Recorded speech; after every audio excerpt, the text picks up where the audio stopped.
All right, there are 3 keys to making money in the 21st century, and that's what we're gonna be talking about now. And the reason I'm making this video, I've actually made a couple other videos about at-home jobs, side hustles, and things along those lines. Jobs that you can get pretty easily, that you don't need really any skills, that pay decent. And those things are good if you have a day job or a career that you're doing, and you're trying to do something on the side, or if you're just in a tight spot and you need some extra cash, but they're not generally good for building sustainable long-term income or a career for yourself. And so that's what I want to talk about now. I want to talk about these 3 different keys that are really necessary ingredients if you actually want to be making money in the 21st century. Now, 50 years ago, even 20 years ago, you didn't need all of these. You could get by with 1 or 2, but things are different now, and this is what it takes to earn an income that actually will sustain itself and that'll be around for years and years to come. All right, so first on this list is education. And even though I think we all know that a college degree is a whole lot less valuable than it was maybe 50 years ago, education is just as valuable, if not more valuable, than it has ever been. Now, let me differentiate between the two. A college degree is just a form of education, but there are many other ways you can educate yourself, and that is just one of the options available to us. Now, if you're anything like me, you might not have enjoyed school, and you might have associated learning with something that's not fun, but the reality is that most of us like learning some things. It's just we like learning the things that we want to learn. So I loved learning how to throw a curveball and strike somebody out. I loved learning the song on guitar that I was struggling with for weeks, or I loved learning how to beat my buddies at a particular video game that we were playing at the time. And all of those things were things that I was learning or skills that I was developing, and I was becoming better at them. And in the past, any one of those things might not have been very valuable, but in today's economy and in today's world, almost every skill, almost everything you learn has some sort of opportunity to earn income from it. And I think one of the most classic and hilarious examples that so many of us had growing up is we would play video games and our parents would tell us, no, you can't do that. That's making you dumb. You can never make any money doing that. And now we see gamers left and right making 6 figures playing video games. Go figure. But even in this funny example, I assure you that you're not going to find many of these gamers who haven't spent the time learning and really excelling and developing their skills at this game that they're playing. And it's going to be like that with everything else as well. Education, learning, developing your craft is one of the most important things that you can do. All right, next key, next part of the equation that's necessary is your passion and or your calling. And I put these 2 together because I think they are almost always connected. I don't think we see it very often where God calls someone to do something that they're not actually excited about or passionate about. And the truth is that He's gifted each one of us, whether we realize it or not. There are things that we're good at and there are things that we're terrible at. That's the way that it's supposed to be. But if you're in a position doing a job that you're not naturally gifted to do, it can be really, really demoralizing. And I did a separate video about that. You can check out if you want more on that. But the reality is also, like, you're very unlikely to get paid well if you're doing a job that you don't enjoy and doesn't kind of light your fire a little bit. You know, the people who tend to excel in their fields and areas of expertise are the ones who are passionate about what they're doing, the ones who feel like it's not work, the ones who go to work but they feel like they're not actually working. And that's what we should be shooting for.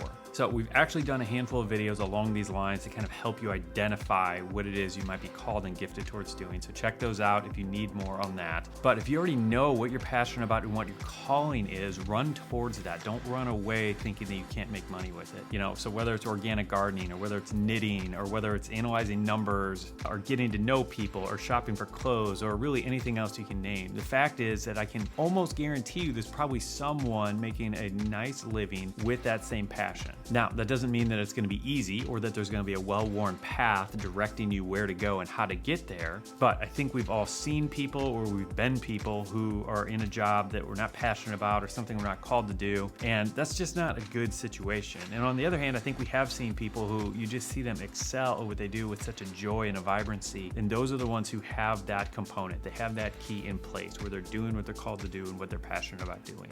And the third key is to find where the demand is. And so let me take you back to 1853. There's a young 24-year-old who is seeing all kinds of people heading out to California during the gold rush, trying to get their riches and trying to strike it rich by panning for gold. But instead of being like the 99% of miners who ended up coming back home completely broke because they didn't strike it rich, this entrepreneurial 24-year-old decided he was going to look for where that demand is. And so what he realized was, with all these miners out there and everybody working so hard, they were tearing their pants up, and he had to create more durable trousers for all these miners to wear while they're mining for gold. And as you might know by now, this was Levi Strauss, and this was how the blue jeans were invented and came about. And while he didn't strike it rich in the mines, he clearly started a business that took off and that worked well, and that obviously is still around today.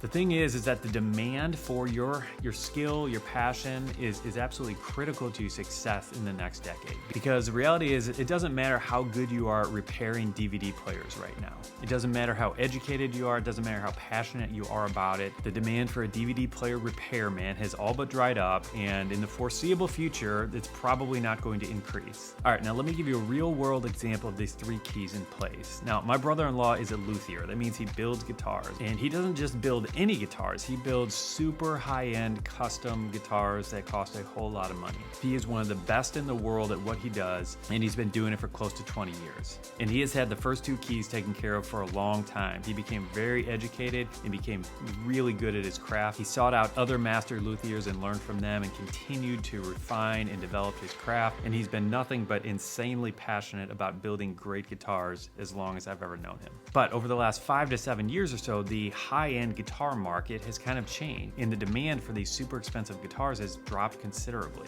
And so even though his guitars sell for over $20,000 a piece, the profit margins aren't really big, and if you only sell a few of them, it can be really tough to make a living.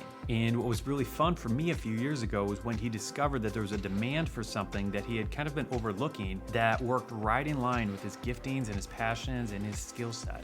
It dawned on him that he'd been getting emails over and over and over again from beginning guitar makers asking him for tips and asking him how he did this or how he did that. And so what he did to supplement his income from guitar building was to create an online course where he's teaching new luthiers, new guitar makers how to build a guitar and sharing his tips and tricks and strategies on how to do that. And the thing has exploded in popularity and become his primary source of income.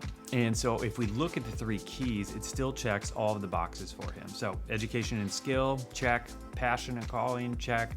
And demand, check.